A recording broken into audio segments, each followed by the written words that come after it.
This channel is for educational purposes only. Make sure you do your own due diligence before making any investments. And there is inherent risk in trading, so it's speculative. Just make sure you keep that in mind.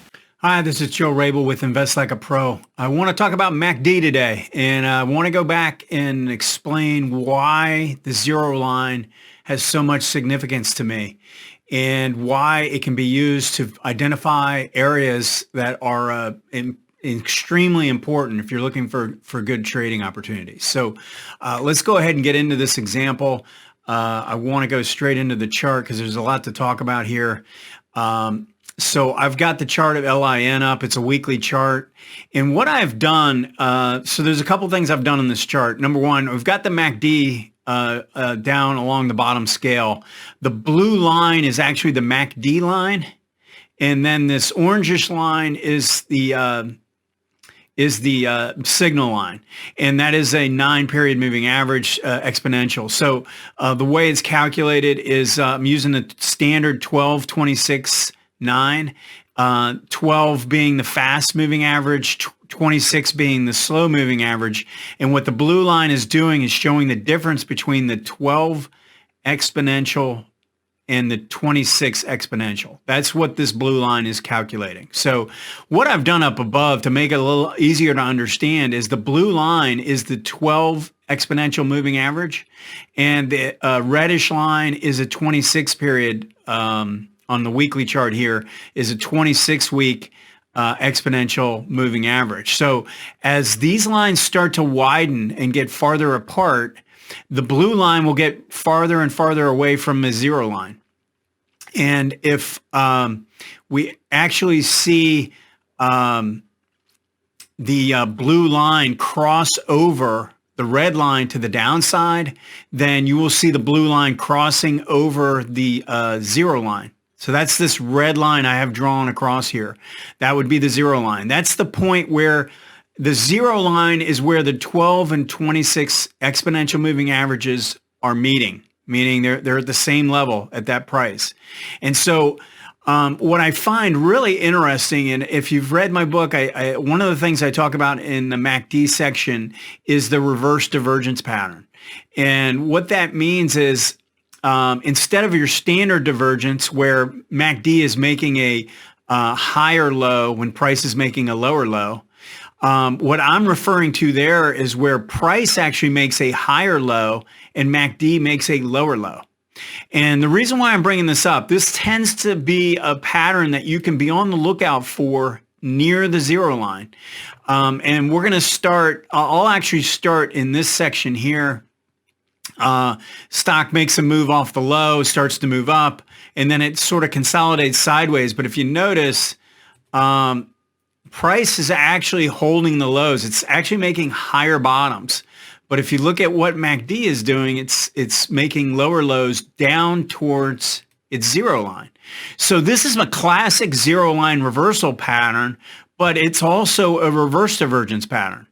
And so if you're on the lookout for this, I think, and let me just widen this out a little bit so you can see a little bit more clearly. So clearly this is making lower lows on the MACD line, but it's doing it in a way that's not really violent to the downside. It's kind of like a consolidation back towards zero. And price, again, is making higher lows. So while the MACD line is working off its overbought condition, the price is actually holding support. And yeah, the moving averages are coming together, but they're not really reversing. They're just kind of meeting. And this is what will happen in a consolidation pattern. And so once this starts to come out of here and they start to separate again, that's a really good sign that you've worked off the overbought condition, you come back to neutral, and now you're starting back up again. If we go and look at this pattern take place, then we made another run here, and then we consolidate. And again, the moving averages come together, and we get a zero line test.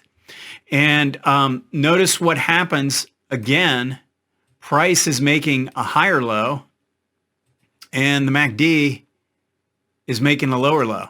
So once again, we have the same pattern that's developing where MACD is actually making a lower low relative to the price action, which is actually holding support.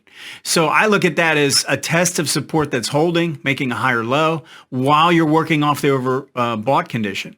So the fact that this is making a lower low to me is a very bullish sign, because you're working off this, you're kind of working down neutral oversold, but price isn't breaking down. So it's a very nice combination, but I really wanted to make sure that you had a better understanding of how I look at this zero line. Because if you look at stocks near or at the zero line and you have an understanding of divergence patterns, sometimes it'll be a standard divergence that'll take place, and other times it'll be a reverse divergence like this. And then there will be times where you'll get a crossover signal.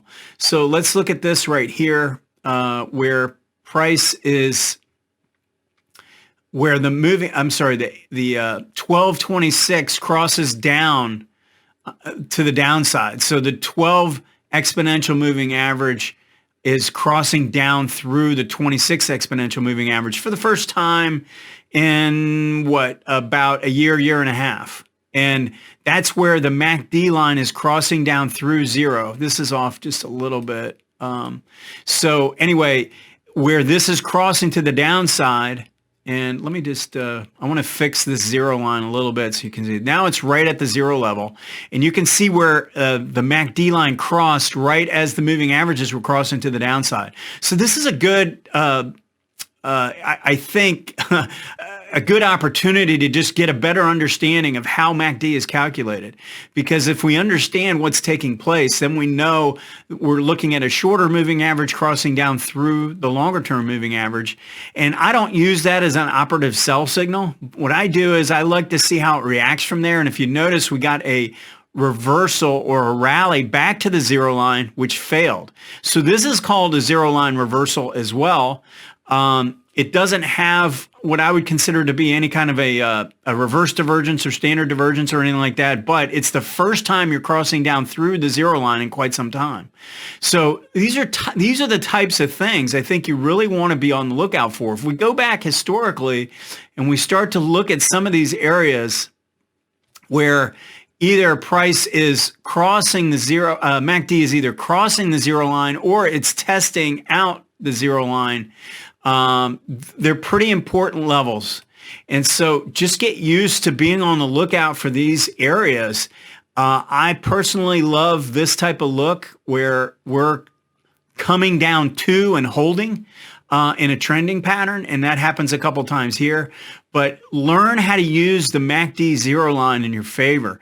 Great price setups take place on either side of this, sometimes as reversals and sometimes as corrections back to it. I'll always look for the different types of patterns from my book at the zero line. So if I get a crossover signal that turns into a pinch play, two lower highs where the MACD holds its signal line, right around that zero line, that's usually a pretty powerful sign. So just a quick video that kind of gives you an update of how I think you can make money using MACD this way, in a really powerful way to screen. So one thing I would suggest is go to any software program that you want and pick out any list. I would use a pretty big list. Maybe the S&P 500 or the Russell 1000, or even a bigger list if you want to go to the Russell 2000, and go and put MACD up and sort. If you can do a report function, every software program I have will let you do this. So if you go to if you go into MACD and sort it by the MACD, and then go find the zero level and look at the stocks that are just crossing zero and sort through those that way, and start to look at all the ones right around the zero level. This is a great way to use MACD as a screening tool, and find all the stocks that are near either just above or just below the zero level. And I think you're going to find a lot of different ideas that are really intriguing. So that would be my advice. Please hit that like button. And also, I'd love to get some comments. Make sure this is making sense. If you have any questions, please post them, and we'll see you next time.